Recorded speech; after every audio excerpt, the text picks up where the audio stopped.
Financial situation కూడా improve అయ్యే chances మనకి ఎక్కువ కనిపిస్తున్నాయి.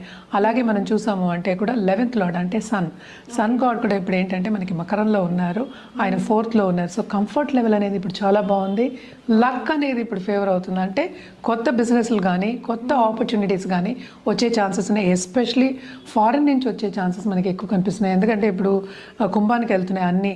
అంటే ఈ రాశికి అధిపతి కూడా కుంభానికి వెళ్తున్నారు, సెకండ్ లార్డ్ కూడా కుంభానికి వెళ్తున్నారు. సెకండ్ లార్డ్ ఏమో ఇప్పుడేమో ఎగ్జాల్టేషన్ పొజిషన్లో ఉన్నారు. సో తప్పక వీళ్ళకి లోన్స్ కొంతవరకు తగ్గే ఛాన్సెస్, వీళ్ళకి ప్రెషర్ అనేది ఫైనాన్షియల్ ప్రెషర్ అనేది తగ్గే ఛాన్సెస్ ఈ నెలలో బాగా కనిపిస్తున్నాయి. తప్పక ప్రమోషన్ వచ్చే సూచనలు. అదొకటి కాకుండాను ఇప్పుడు కెరియర్ పాత్లో ముందుకెళ్ళాలి అని ఎగ్జామ్స్ రాసే ఛాన్సెస్. ఎందుకంటే ఇప్పుడు ఏఐ వచ్చేసాయి, కొత్త కొత్త సబ్జెక్ట్స్ వచ్చేసాయి, కొత్త కొత్త ఇన్వెన్షన్స్ వచ్చేసాయి. వాటిల్లో నేర్చుకుని పైకి వెళ్ళే ఛాన్సెస్ మనకి కనిపిస్తున్నాయి. అంటే ఈ నెలంతా స్టడీ అనుకుందాము, నాలెడ్జ్ గెయినింగ్, దాని